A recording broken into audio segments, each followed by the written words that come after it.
বাবা ছোটবেলায় মারা গেছে, আমার বাবার কথা মনে নেই। আচ্ছা, আর আমার মা ছিল, ওকে। আর ভাইয়েরা ছিল। তো ভাইয়েরা তো আমরা পিঠাপিঠি ভাই বোন, কেউ ইনকাম সোর্স ভালো ছিল না। আমার বাবার কিছু সম্পত্তি ছিল, এটুকুই যথেষ্ট। 10 ভাই বোনের মধ্যে আপনি ছোট সবার? হ্যাঁ, আমি সবার ছোট। আমি যখন 6 থেকে 7-এ উঠছি তখন আমার মেজো ভাইয়ের বউ, আমার ভাবি, তারই আত্মীয় আমার হাজবেন্ড। তো একদিন হঠাৎ করে আমার মাকে বলে যে ওকে বিয়ে দিলে ভালো ছেলে আছে। তো কোথায় ছেলে? আমারই ভাই ঢাকাতে বাড়ি টাড়ি আছে, এরকমের অবস্থা শান্তি ভালো। ও তো একটু চলাফেরা স্টাইলিস্ট করে, তাহলে ও ঢাকাতে মানাই থাকতে পারবে, ও ভালো হবে। ঢাকায় বাড়ি আছে এটা বলে? হ্যাঁ হ্যাঁ, আচ্ছা, ঢাকাতে বাড়ি আছে। তো এরপরে আমার ভাইয়েরা বলল যে ঠিক আছে, বিয়ে তো দিতে হবে, ঠিক আছে, যদি ভালো ছেলে হয় তাহলে দেখেন, আপনার ননদ আর আমাদেরও বোন, তো ভালো হইলে দেখেন। আপনার যেহেতু আপনার জানাশোনা, আপনার মামাতো ভাই, তো আপনার চিনে পরিচয়। জি। বলছে হ্যাঁ ভালো, কিন্তু 2 ভাই আর 5 বোন, 1 বোন মারা গেছে, 4 বোন আছে, এই বড় ছেলে। আর বাবাও ভালো চাকরি করে, এয়ারপোর্টে চাকরি করে। তো এরপরে দেখাশোনা 1 সপ্তাহের ভিতরে আমাদের বিয়ে হয়। আচ্ছা, 1 সপ্তাহের ভিতরেই আমাকে এক শুক্রবার দেখতে যায়, পরের শুক্রবারে আমাকে বিয়ে হয়ে নিয়ে আসে, ঢাকাতেই নিয়ে আসে। তো যখন আমার বিয়ে হয়েছে তখন আমার মা ভালোই অনুষ্ঠান করে আমার মার সাধ্য সামর্থ্য যতটুকু হয়েছে দিছে। তো এদিকে আমার হাজবেন্ড কিছু করতো না, সে বেকার ছিল। আচ্ছা। তো আমাদের বিয়েটা হয়েছে এইভাবে যে আমার ননদের হাজবেন্ড এবং আমার ফুফাতো দেবর, তাকে দেখাইয়া বিয়েটা হয়েছে যে এই ছেলে আর এই কোম্পানিতে চাকরি করে। তখন চিত্রা একটা লোশন কোম্পানির ছিল, এখন আছে কিনা বলতে পারি না। তো বলছে এখানে চাকরি করে। তো আমার ভাইয়েরা যখন দেখতে আসছে, ছেলে দেখায় নাই, বলছে ও অফিসে চলে গেছে, ও তো নাই।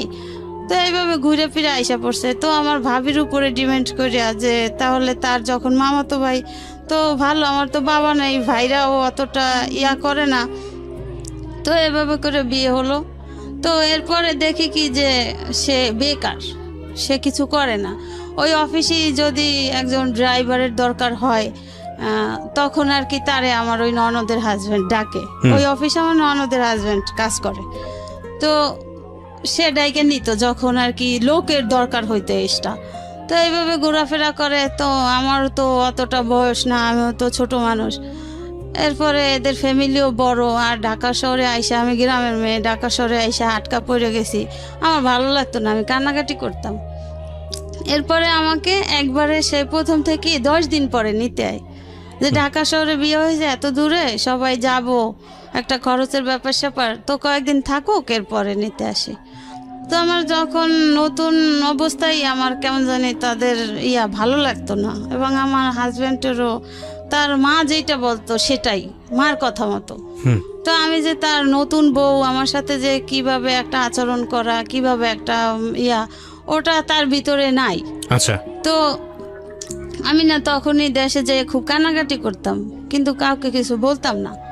তো কান্নাকাটি করতাম যে আমার এত দূরে বিয়ে দিছে, কেমন জানি লোকটা, তো ভালো লাগে না আমার।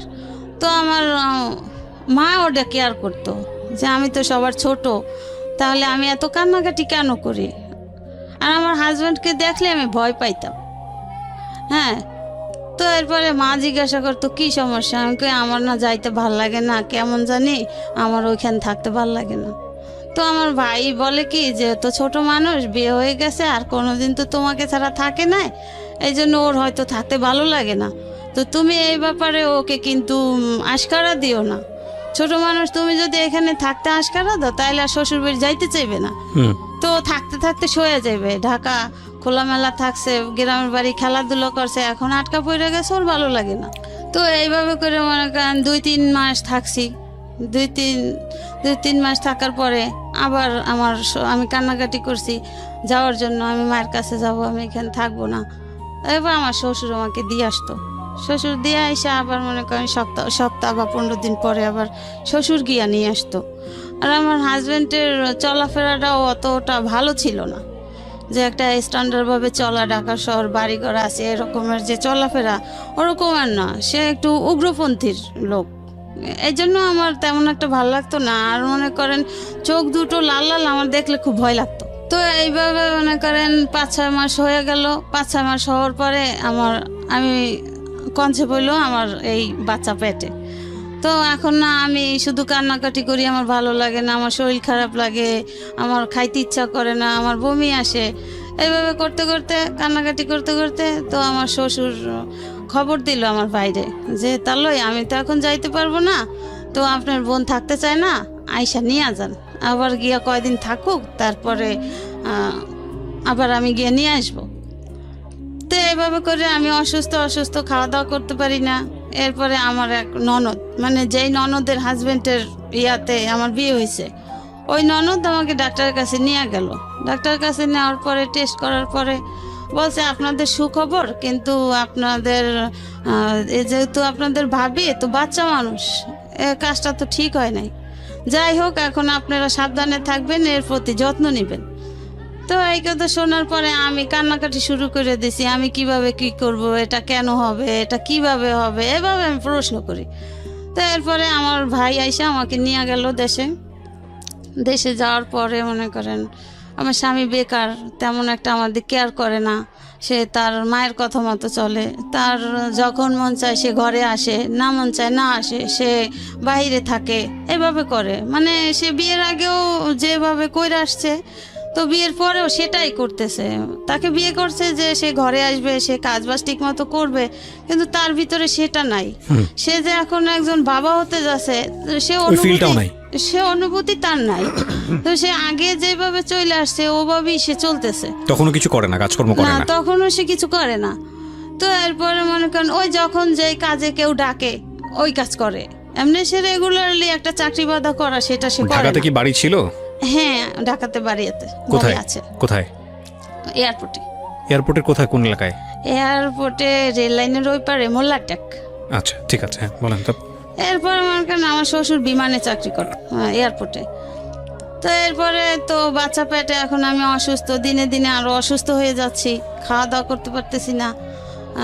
এরপরে আমার ভাইকে খবর দেওয়ার পরে আমার ভাই এসে আমাকে নিয়ে গেল। নিয়ে যাওয়ার পরে এরপর কয়দিন পরে ওর বাবা গেছে, ওর বাবা যাইয়ে 2-3 দিন থেকে চলে আসছে, আমি আর আসি নাই। তো আমার ভাবিরাও বলে যে ছোট মানুষ, দেখো তুমিও নাকি তেমন একটা কেয়ার করো না, তুমি এরকমের করো, আমরা তো জানি যে তুমি ভালো একটা চাকরি করো, কিন্তু এটা যাই না, আমরা তো বিয়ে দিছি। এখন তুমি স্বামী, তুমি যদি চাকরি না করো আর যদি কাজ বাজ না করো, তোমার যদি ইনকাম না থাকে, তাহলে সে বউয়ের মূল্যটা কেমন থাকে? হ্যাঁ। তো এদিকে মনে করেন আমার শাশুড়ি নাকি আমাকে পছন্দ করতো না। এইটা মনে করেন আমার শাশুড়ি আর শ্বশুর দুইজনে মানে ইয়া কইরা আমার শ্বশুর আমাকে পছন্দ করে নিছে, আর আমার শাশুড়ি চাইছিল তার বোনের মেয়ে আনতে তার ছেলের জন্য। তো এখন আমি যেটা মনে করি, হয়তো সেজন্য আমার স্বামী এরকমের করতো আমার সাথে, বা সে তার মায়ের কথা শুনতো, মা যেভাবে বলতো সেইভাবে চলতো। তো এরপরে তো আমি দেশে যাওয়ার পরে এভাবে করতে করতে আমার হাজব্যান্ড 2-3 বার গেছে, যাইয়ে আসছে, আমি আর আসি নাই, আমি আসতে চাই না, কান্নাকাটি করি। এবার আমার মা বলে যে ঠিক আছে, বিয়ে তো আমি দিছি। আমার ভাইয়েরাও রাগারাগি করে, কেন যাবে না, কেন যাইতে চাবে না, এরকম রাগারাগি করে। তো আমার মা বলছে ঠিক আছে, কোনো সমস্যা নাই, ছোট মানুষ, এখন যেহেতু বাচ্চা কাচ্চা হবে, থাক আমার কাছে। আর এই অবস্থায় তো মেয়েরা মায়ের কাছেই থাকে, তো আমার কাছেই থাক। যদি আল্লাহ ভালো করে, সুস্থ করে, তখন আস্তে ধীরে বুঝ হবে, তখন আরো একটু বয়স হবে, বাচ্চার মুখ যখন দেখবে তখন তার অন্য রকমের ফিলিংস হবে, সে এমনিতেই সাইডেই শ্বশুর বাড়ি যাবে। তো এইভাবে করতে করতে মনে করেন আমার ছেলেটা হইলো। এর ভিতরে আমার স্বামী মনে করেন যে যাইতো, কিন্তু আমার জন্য একটা সে লাল সুতাও নিয়ে যাইতো না, সে সম্পূর্ণ তার মায়ের পরামর্শ। যখন যা দরকার হইতো, একটা খাবার জিনিসের দরকার হইলে আমার শ্বশুর সেটা বহন করতো। তো এইভাবে মনে করেন এখন বাচ্চা হয়েছে, বাচ্চা ওর যখন 11 দিন বয়স, তখন আমার দেশের বাড়িতে, আমার শ্বশুর বাড়ি বরিশাল কাশীপুর, তো ওখানে আমার এক চাচা শ্বশুর থাকতো, আর এমনি চাচতো চাচা আশেপাশে। তো ওর 11 দিন যখন বয়স, তখন ওই বাড়ির আমার এক চাচা শ্বশুর মারা যায়। তো মারা যাওয়ার পরে আমার হাজব্যান্ড গিয়ে আমাকে নিয়ে আসে যে আমার কাকা মারা গেছে, এখন তো তোমার যাইতে হবে। তো আমার মা ভাবি এরা বললো যে ঠিক আছে যাও, তুমি কান্নাকাটি করো না, তোমার যদি ভালো না লাগে তুমি বলবা, আমরা গিয়ে নিয়ে আসবো, যেই যাও আচ্ছা একজনে গিয়ে নিয়ে আসবে, তো তুমি কান্নাকাটি করবা না। আর তোমার শ্বশুর যেহেতু তোমার সাথে আছে, তোমার কিসের ভয়, কিসের চিন্তা, যা কিছু দরকার হয় সে না দেয় না দেখ, তুমি তার কাছে বলবা। তো আর এখন তো বাচ্চা হয়েছে, এখন সে চেঞ্জ হয়ে যাবে, সমস্যা নাই, মানুষ এক সময় এক রকমের থাকে না। তো এরপর মনে করেন সেই চাচা শ্বশুর দেশের বাড়ি গেলাম, যাওয়ার 2-3 দিন পর আমার হাজবেন্ডই নিয়ে আসলো ঢাকাতে। ঢাকাতে নিয়ে আসলো, সেই একই আপনার বাচ্চার অবস্থা। তখন বয়স কত? মনে করেন 15 দিন হয়েছে। 15 দিন। নাম কি রাখলেন? ওই দিন নাম রাখা হয়েছে ওই সময়? হ্যাঁ, ওর জন্মের সাথে সাথে যখন আমার ভাইয়া ফোন কইরা বলছে, তারপরে ওর বাবা, ওর দাদা, ওর চাচাতো দাদা তারা গেছে, তারাই নাম রাইখাছে। আমার দাদি, আমার শাশুড়ি নাকি ওর দাদি নাম রাখছে তানভীর হোসেন। তানভীর হোসেন, ওকে, হ্যাঁ। ঠিক আর আছে। আমার আম্মা রাখছে, ওর জন্ম হয়েছে রবিবার, এই জন্য ওর নাম রাখছে রবি। রবি, ঠিক আছে। তো গেল, আমার তারপর? আম্মা রাখছে রবি। জি, তারপর? এরপরে তো আসলাম, আসার পরে ওই সেই একই অবস্থা। এদিকে আমিও তো মনে করেন ছোট মানুষ, ঘুমাইতে পারি না, আমারও অশান্তি লাগে। আপনার তখন 13-14 বছর বয়স যখন আপনার বিয়ে হয়েছে। হ্যাঁ হ্যাঁ। এখন মনে করেন আমার আর সংসারের কাজও আমার করতে হয়। ওই যে আমার শাশুড়ি যে আমাকে পছন্দ করতো না, ওইটা তো আমি বুঝতাম না যে সে আমাকে পছন্দ করতো না। তা আমাকে আনার পরে আমার শ্বশুর বলছিল যে তো আমার আরো কয়টা মেয়ে, 4টে মেয়ে আছে, আর তুমি একটা মেয়ে, আমার মেয়েদের থেকে তোমার বয়স কম, তুমি হয়তো সম্পর্কে বড় ভাবি, কিন্তু তোমার বয়স কম, আমি সেটা মানি। আপনি ওখানে গিয়ে রান্না বান্না করে ঘর সংসার করতেন? হ্যাঁ। কতজন মানুষের রান্না বান্না করতে হতো ওখানে? মনে করেন আমার 4টা ননদ, হ্যাঁ, তারপর ননদের হাজবেন্ড, তারপরে বড় ননদের 2টা বাচ্চা, সব মিলে কতজন? শ্বশুর শাশুড়ি, আমি, আমার হাজবেন্ড, এই সবগুলো মানুষের রান্না বান্না আপনার করতে হতো? হ্যাঁ আমার করতে হতো। তখন 13-14 বছর বয়স, খেয়াল করবেন কিন্তু, বাচ্চা আছে একটা কোলে। হ্যাঁ হ্যাঁ, তখন লাকড়ির চুলায় রান্না করতে হতো। আচ্ছা। তো আমার জীবনে তো আমি মনে করেন দেশের বাড়ি থাকলেও আমি মায়ের ছোট, আবার ভাবিরা আছে, আমার তো কখনো কাজ করতে হতো না, আমি তো ঘুরতাম আর খাইতাম। জি। এরপরে মনে করেন যে ওই রান্না করতে হইতো, যে ওই যে কাঠের লাকড়ির চুলায় যে ভুসি গাদাইয়া রান্না করে না, যে গুড়ি দিয়া, কাঠের গুড়ি, ওগুলো তো আমি পারতাম না, তো ওগুলো আমার করতে হইতো। আমি কেন রান্না বসাইতাম, আমার 5 ঘন্টা আমার রান্না হইতো না, চুলা জ্বলতো না, আমি চুলা ফুগাইতে ফুগাইতে লাল হয়ে যেতাম। বুঝতে পেরেছি। আপনি গেলেন, তারপর গিয়ে দেখলেন আপনার হাজবেন্ড আগের মতোই? হ্যাঁ হ্যাঁ, আগের মতোই। তো এখন মনে করেন এখন আমার বাচ্চার দুধেও হয় না, এখন বাচ্চার আলগা খাবার খাওয়াইতে হবে। এখন আমার স্বামী তো ইনকাম করে না, কি করবে? এরপরে সব দায়িত্ব আমার শ্বশুরেরই। তো আমার শ্বশুরও মাঝে মাঝে আমার স্বামীকে রাগ করতো যে এখন বাচ্চা কাচ্চা হয়েছে, বিয়া শাদি করাইছি, এখনো আমি তোরেও পালমো, তোর বউও পালমো, বাচ্চাও পালমো, হ্যাঁ যা তুই ঘর থেকে বের হয়ে যা। এগুলো করতো আমার, হ্যাঁ শ্বশুর বলতো, এগুলো করতো আমার শাশুড়ির উপরে রাগ কইরা, যে তোকে ভালো বানানোর জন্য বিয়ে করছি, তোর মায়ের এগেনস্টে যাইয়া তোর মা যেটা চাইছে আমি সেটা করতে দেই নাই, তোর ভালোর জন্য, হ্যাঁ, আর তুই এখনো সেইটাই করো। তা আমি অনেক কষ্ট করে মনে করেন যখন বাচ্চাকে আলগা খাবার খাওয়াইতাম, আমার শ্বশুর তখন মিলবিটা দুধ ছিল, হ্যাঁ, 1 প্যাকেট 1 পোয়া দুধ এনে দিলে আমার ননদরা সেটা হিসাব দিত যে এটা 2 দিন খাওয়াবেন। 1 পোয়া দুধ? 1 পোয়া দুধ ছোট বাচ্চাকে? হ্যাঁ, 2 দিন খাওয়াবেন। 1 পোয়া দুধ বেশি খাওয়ানো লাগে না, সুজি হয়। এরপর মনে করেন আমার স্বামীর কামাই না, সে ওই অবস্থায় চলতেছে যে তার যে একটা বাচ্চা হয়েছে, বাচ্চা চালাইতে হবে, তার ওরকমের কোনো ফিলিংস নাই। তার মা যেটা বলে, মা যদি বলে যে তুই এনে বসে থাক, সে বসে থাকবে, সে কোনো কাজ করবে না। বড় হইতেছে, আরও বাড়তেছে, আমার বুকের দুধে হয় না। এরপর আমি কি করতাম, মাঝে মাঝে আমার মেজ ননদের আবার ছোট মেয়ে আছে, ওর বয়স তখন 6 মাস, 1 বছর হয়ে গেছে, আমি যে 6 মাসের পাইছি। তো ওই বাচ্চারা যে সুজি খাওয়াইতো, আমি মাঝে মাঝে ওর সুজি যে খাওয়াইয়া বাচ্চা থাকতো, ওগুলো আইনা পানি গরম করিয়া মিলাইয়া পাতলা করিয়া খাওয়াইতাম। আবার মাঝে মাঝে ভাত রান্না করিয়া ভাতের মার খাওয়াইতাম। এইভাবে করতে করতে মনে করেন সে ওই যে কোম্পানিতে মাঝে মাঝে গিয়ে চাকরি করতো, ওই কোম্পানি থেকে বিদেশে লোক নিবে। আচ্ছা, বিদেশের লোক নিবে, এখন সেও ইন্টারভিউ দিয়েছে। আমার সেই ননদের হাজব্যান্ড দেওয়াইছে যে তুই তোর ভালো ড্রাইভিং করতে পারো, তাহলে তুই ইন্টারভিউ দেখ।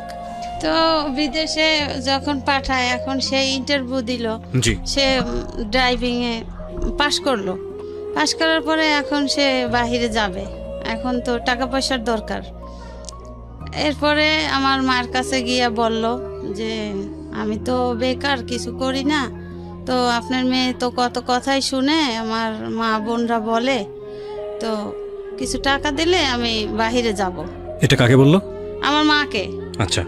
এরপরে আমার মা বলে যে তোমার কত টাকা লাগবে, যেহেতু তুমি কোম্পানি থেকে যাচ্ছ, তো খরচটা তো বেশি লাগার কথা না। হ্যাঁ হ্যাঁ, কোম্পানি বহন করবে, তো কি রকমের টাকা লাগবে? যে আমার ইয়া করতে, পাসপোর্ট টাসপোর্ট করতে লাগবে, আর কিছু কাপড় চোপড় নিতে লাগবে, হ্যাঁ, লাখানি টাকা হলে হবে। তো এরপরে আমার মা কি করলো, আমার মা জমি বিক্রি করে তার 1 লাখ টাকা দিল। আচ্ছা, সেই কত সালের দিকে এটা? 99 সনে। ওরে বাবা, ওই সময় 1 লক্ষ টাকা লাগবে? হ্যাঁ। কোন দেশে যাচ্ছে? কাতারে? না, তাহলে কুয়েত। কুয়েতে। আচ্ছা। হ্যাঁ, তো এরপরে আমার মা বলছে যে কতদিন লাগবে, যে এখন যেহেতু আমি ইন্টারভিউতে টিকছি, আমার তো ভিসা আইসা গেলে আমি চলে যাব, তো আমি 13 নম্বর সিরিয়ালে আছি, তো তোমার কত দিনে লাগবে? যেহেতু আমার এই পরিস্থিতি, আমার স্বামী কিছু করে না, আমার 1 পদ দুধ আমার সন্তানকে 2 দিন খাওয়াইতে হয়, তাহলে আমি কষ্টে আছি না, আরও তো কান্নাকাটি করি, থাকতে চাই না। এরপরে আমার মা বলে ঠিক আছে, তোমার ব্যবস্থা হয়ে যাবে, তুমি ওদিক দিয়ে ব্যবস্থা করো। ওই সময় আপনার বাবা বেঁচে নাই? না, আমার বাবা তো আমি বলতে গেলে দেখি নাই। হ্যাঁ। আচ্ছা। এরপরে আমার মা জমি বিক্রি করে, তারপরে আমার মামা একজন সৌদি ছিল বাহিরে, তার কাছ থেকে এভাবে করে 1 লাখ টাকা দিছে। ওকে, সে চলে গেছে কবে?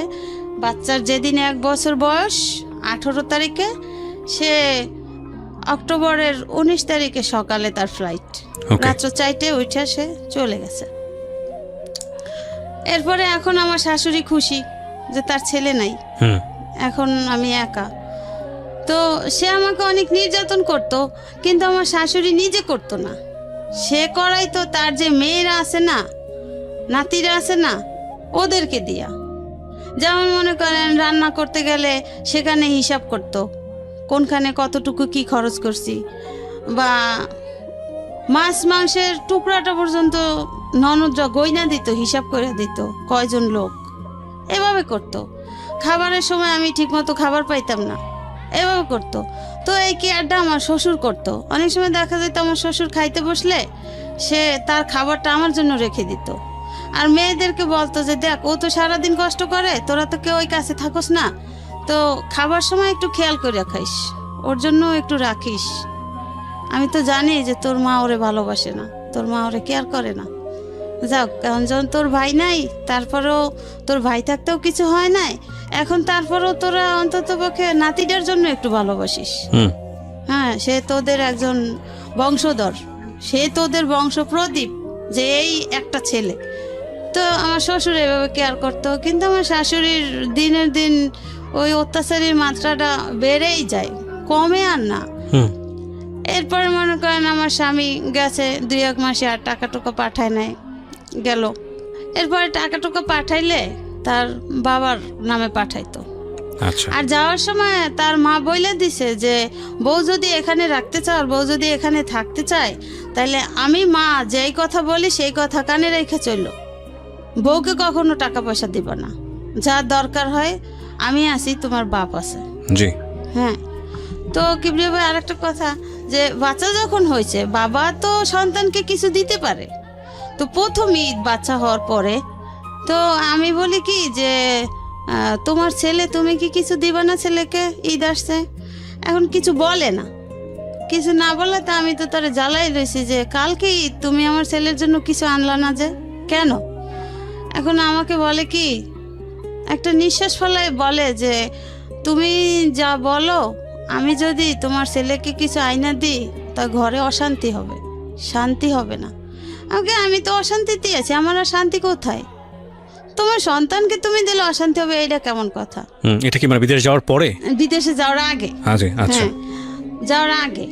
এরপরে সে একটা জামা নিয়ে আসছে, ওখানে কাছে মার্কেট, সন্ধ্যার পরে একটা জামা নিয়ে আসছে, যেমন কালকে সকালে, আজকে সন্ধ্যার পরে একটা জামা নিয়ে আসছে। তারও মন চায় যে তার সন্তানকে একটু কিছু দেখ, কিন্তু মায়ের ভয়ে দিতে পারতেছে না। আচ্ছা। এখন ওই শার্টটা কিনে নিয়ে আসার পরে আমার শাশুড়ি দেখেই আইনা তার মায়ের হাতে দিছে, আম্মা আমি এইটা আনছি ওর জন্য, আমার ছেলের জন্য। তুই টাকা কোথায় পাইছো? তুই যে কাজ করো না, তুই টাকা কোথায় পাইছো? কার কাছ থেকে ধার করছো?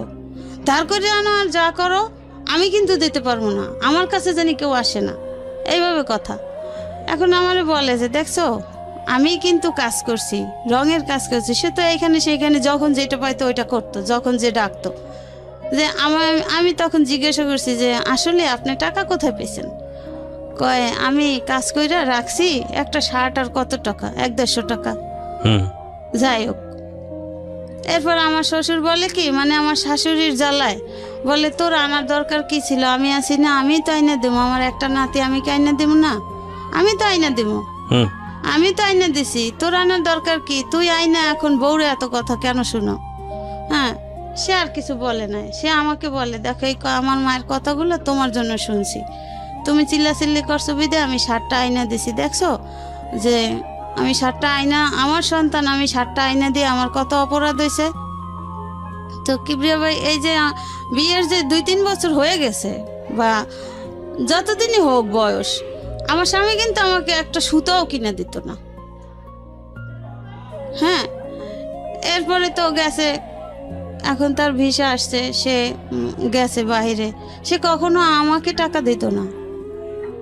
তার মা যদি বলতো যে হ্যাঁ টাকা লাগবে, টাকা দাও, তাহলে টাকা দিত তার বাবার কাছে।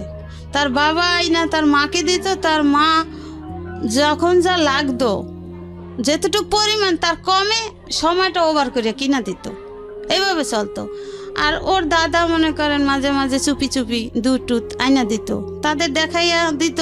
সে বুঝতো যে এতে তো হয় না, যেভাবে আমার স্ত্রী মেয়েরা হিসাব করে, তো ও কোথায় যাবে, তো সে আইনা দিত। এভাবে করে মনে করেন ছেলে আস্তে আস্তে বড় হইল। সেই যে 99-তে গেছে, অক্টোবরের 19 তারিখে, সে 3 সালে আসছে। 3 সালে আসছে, সে ওইখানে গেছে আপনার ক্যাপিটিসিটি কোম্পানিতে। তো বেতন টেতন যা পাইতো সে নিজে চলতো, আর কিছু কিছু পাঠাইতো বাবার কাছে। আমার কোনো অ্যাকাউন্ট ছিল না, সে আজও পর্যন্ত কোনো অ্যাকাউন্ট আমার নামে করে নাই কখনো। তো ওই টাকা মায়ের কাছে পাঠাইতো। এদিকে মনে করেন আমার বাচ্চার বয়স 5-6 বছর হয়ে গেছে। সে ওই যে 3 সালে গেছে আর আসে নাই। 3 সালে গেছে, 3 সালে যখন আসছে, আসার পরে মনে করেন সে যেদিন আসছে তখন তো বাচ্চা ছোট, 2-2.5 বছরের। তখন ওই ওর ফুফাতো ভাই বোন ওর বাবাকে মামা ডাকতো, ও মামা ডাকতো। ওর যে বাবা, ও তো আর সেটা বুঝতো না। ওরে বললো ওই যে সবাই মামা ডাকে, ওই যে আপুরা ভাইয়ারা মামা ডাকে, আমারও মামা। ঠিক আছে, তুমি যদি মামা ডাকে ভালো মনে করো ডাকো, যখন বুঝবা তখন বাবা ডাকবা। এরপরে কি স্যার, আমার স্বামী 3 সালে আসরে আজানের পরে আসছে, সন্ধ্যার আগে আগে, মানে বিদেশ থেকে। হ্যাঁ। কত বছর পরে? ওই যে 99-তে গেছে, 4 বছর পর, আর 3 সালে আসছে। তো আসার পর ওই 3 সালে আর কি বাড়ি করতেছে। যে আমার স্বামীরও কিছু টাকা হয়েছে, আমার দেবরও বাহি থাকে, তারও টাকা আছে। আবার আমার শ্বশুর 2000 সালে পেনশন পাইছে। এই টাকাটুকু মিলাইয়া এখন বাড়ি করতেছে, যে ব্যাংকে থাকলে তো খরচ হইবে আস্তে আস্তে, তার সাথে বাড়ি করলে এটার ইনকাম দিয়েই চলা যাবে। তো এইভাবে 3 বাপুতে মিলে জিলা বাড়ি করতেছে। তখন ওর বাবা এসে 3 তলার ছাদ দিছে। তো যেদিন ভাই আসছে সেদিন সারা রাত্র আমার শাশুড়ি আমার স্বামীর আমার কাছে আসতে দেয় নাই। সে ছাদে রাখছে, বাড়ির কাজ চলতেছে, রড পাহারা দিতে, রড চুরি হয়ে যায় এই জন্য। তা আমি তো ছেলে নিয়ে ঘুম, আমি আর বুঝতাম না যে আমার শাশুড়ি যে আগেও চায় না যে আমাদের স্বামী স্ত্রীর মিল থাকুক বা আমরা ভালো একটা হ্যাপি জীবন যাপন করি, ওটা সে কখনো চায় নাই। ওই যে তার স্বামীর সাথে সে বলছে যে আমি শান্তিতে থাকতে দেব না, সে তার জিতটাই বহল। তা আমার তো অত দূর বোঝার মতো বয়স হয় নাই, আমার তো অত দূর বোঝার ক্ষমতা নেই। তো এরপরে আমার যাক ভালো কথা, আমার শাশুড়ি যেটা বলে ওতেই আমি খুশি। কিন্তু এদিকে মনে করেন এত বড় সংসারে সম্পূর্ণ কাজ আমার করতে হয়। এর ভিতরে আমার শ্বশুর আমাকে হেল্প করে, মাঝে মাঝে সে থালাবাটি ধুইয়া দেয়, সে একটা কাজ কইরা দেয়। ঘরে দেখলো ময়লা, সে নিজে ঝাড়ু দিয়ে দেয়। এইভাবে আমার শ্বশুর মারা গেছে, সে নাই। এরপরে মনে করেন আসলো, এখন রাতটা তো ওভাবে গেল, সে সারা রাত্র নিয়ে মা ভাই বোন মা সবাই গল্প করলো। আমি তো রাতের বেলা উঠে উঠে কিছুক্ষণ পর পর দেখি সে এখনো রুমে আসে নাই। ঠিক আছে, সে তার মায়ের সাথে গল্প করে করুক, আমি আমার ছেলে নিয়ে ঘুমায় আছি। তো এরপরে এখন দেখা যায় কি যে ওই দিনের বেলাও যে মনে করেন আমার হাজবেন্ড আমার কাছে আসলে যে তার একটা ভালো লাগা, ওই জিনিসটা আমার শাশুড়ি সহ্য হয় না। তখনই সে ডাকাটাকি শুরু করে দেয়, হ্যাঁ এই কাজটা কর, ওই কাজটা কর, বোর কোনো কাজ নাই, রুমে যাইয়ে ঢুকছো, এই করছো সেই করছো। তো একদিন মনে করেন বিকালবেলা আমার নিজে কানে আমি শুনে ফেলাইছি, আমার শ্বশুর আমার শাশুড়িকে বলে যে আচ্ছা তুমি কি এরকমের বয়সের ছিলে না? তুমি ছেলেটা এত 2-3 বছর পর বিদেশ থেকে আসছে, তুমি সারা রাত্র নিয়ে রাখলা ছাদে, এরপরে এখন একটু বউর কাছে আসতে দাও না, কথা বলতে দাও না, এটা কেমন? তোমার কি এই বয়সটা ছিল না? আপনার হাজবেন্ডই বা শুনতো কেন ওনার মার কথা? মা যা বলতো সেটাই শুনতো সবসময়? মা যেটা বলতো সেটাই শুনতো, আর সে তার খালাতো বোনকে পছন্দ করতো। ও আচ্ছা আচ্ছা, ঠিক আছে।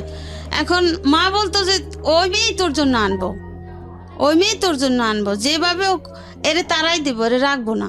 ও ওকে। হ্যাঁ, এটা তোর বাপের পছন্দ, আমার পছন্দতে আমি তোরে বিয়া দিব, আমি ওই মেয়েই আনবো, আমার বোনের মেয়েই আনবো তোর জন্য। তো এইভাবে এই জন্য এইটা মনে করেন কিবরিয়া ভাই আমি অনেক পরে জানতে পারছি। ওকে। ওই যেই মেয়ে পছন্দ করতো ওই মেয়ের কাছ থেকে। ঠিক আছে, তারপর কি হলো? শ্বশুর বলল মনে করেন দিনের বেলা সে এরকমের করতো। এরপরে সে মায়ের সাথে রাগ কইরা আমার দেশের বাড়ি চলে যায়, আমাদের বাড়িতে। মায়ের সাথে ঝগড়াঝাটি কইরা যে আমার মা কেন এমন করে, আমি এত বছর পর বিদেশ থেকে আসছি, আমার মা তো আমার বউয়ের সাথে মিশতেই দেয় না, কারণটা কি? আর সে আমি আমার বউয়ের পাশে বসলো আমার মায়ের জ্বালা হয়ে যায়, কেন এমন কেন করে? এই সে রাগ করিয়া আমার মায়ের কাছে গেছে, যাইয়ে বলছে যে আম্মা এই ব্যাপার, আমি রাগ করে আসছি। মনে করেন বিদেশ থেকে আসার 3-4 দিন পরে। এরপরে সে সপ্তাহখানে আমাদের ওইখানে থাকছে, থাকার পরে সে আসছে তার মামাতো বোনের কাছে মোহাম্মদপুরে, এই মোহাম্মদপুরেই শ্যামলী বাড়ি আছে। তো ওখানে আসছে, আসার পরে আমার এই মামাতো ননদের কাছে নালিশ করছে যে এই ঘটনা আমার আম্মা এই করে। তো আমার এই ননদের হাজব্যান্ডরে নিয়ে বাসা আসছে, বাসা আসার পরে আমার ননদের হাজব্যান্ড জিজ্ঞাসা করে যে ফুপা মা আপনি এরকমের কেন করেন?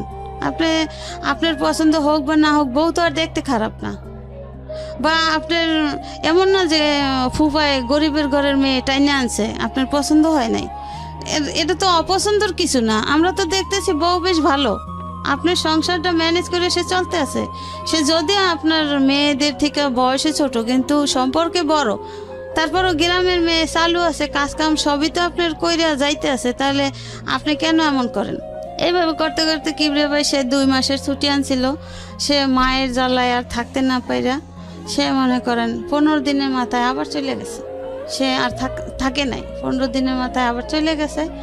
যাওয়ার পরে যখন গেছে তখন আমারে বলছে কি যে যদি আমার মায়ের জ্বালা যন্ত্রণা সহ্য করে তুমি থাকতে পারো ছেলেকে নিয়ে তাহলে থাইকো, আর যদি না থাকতে পারো তাহলে তুমি চলে যাও। এখন মনে করেন ওদিকে আমার বাবা নাই, আমার মা অসুস্থ, স্ট্রোক করে অসুস্থ হয়ে গেছে। তো আমার মায়ের সেবা কে করে? আর আমার ভাইরা আছে, সবাই বিয়ে শাদী করছে, সবাই সংসার আছে, সবারই মোটামুটি আয়। এখন আমি যে বাচ্চাটা নিয়ে যে বাবার বাড়ি যাই উঠবো, ওরকমের তো আমার টেক কেয়ার করার মতো আমার কেউ নাই, তাহলে আমি কোথায় যাব? আর এখানে যাই হোক আমার শ্বশুর তো আছে, আমার শ্বশুর আমার পাশে আছে, যাই হোক তার নাতির জন্য সেই দেখবে, আমার এত চিন্তা করার কিছু নেই।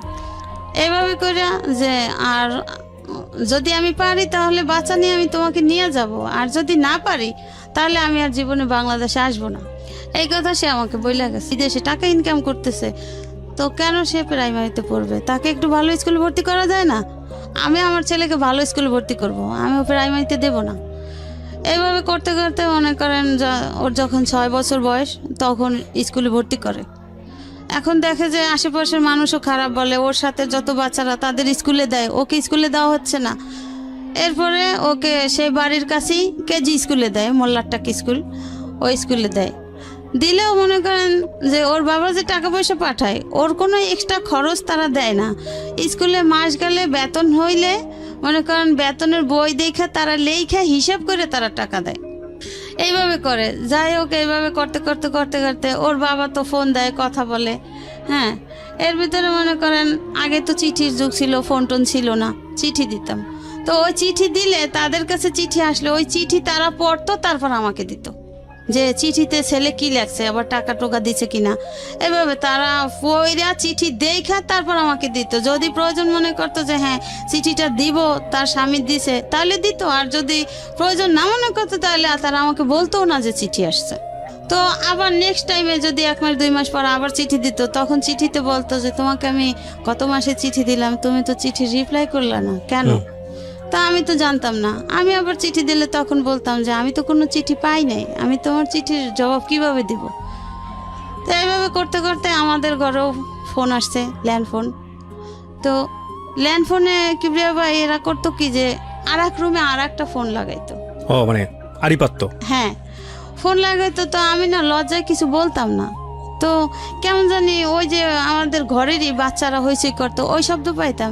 তা আমি বলতাম কি, আচ্ছা আপনি তো, আমি আপনি করে বলতাম, তো আপনি তো বিদেশে গেছেন সেই কত বছর হয়েছে আর আসেন না, তাহলে কি আপনি ওখানে বিয়ে টি করছেন নাকি? এই যে বাচ্চাদের হইচই শোনা যায়, তাহলে ওখানে আপনার বাচ্চারা আছে চেঁচামেচি করতেছে। তা হাইসা দিত, বলতো যা পাগল কি বলো? আমাকে হ্যাঁ এই যে বাচ্চাদের শব্দ হয়। কয় না, হয়তো তোমার ওখানে হয়তো ওরা ও মানে বাচ্চা শব্দটা আপনার ফোনে চলে আসতো, পাস হইতো। ওই যে পাশ থেকে আড়িপাতে। পাশে হ্যাঁ হ্যাঁ, হ্যাঁ শুনতো। বুঝতে পেরেছি।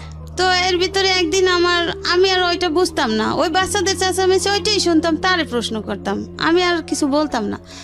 এরপরে আমার এক ভাগ্নি বলে যে মামি তুমি মামার সাথে কি বলো, আমার আম্মু খালামণিরা সব শোনে। আমাকে কোথায় শোনে? কয় কেন, ওই যে ওই রুমে ফোন আছে না, মামা ফোন দিলে আম্মু খালামণি আমরা সবাই শুনি তুমি কি বলো। ও ইটস ভেরি ব্যাড। তো এইভাবে করতো। তো এই কথা আমি শোনার পরে আমি আর কিছু বলতাম না। আবার ওই মেয়ে বলছে কি, মামি আম্মুকে বললো না, তাহলে আমাকে মাইর দিবে।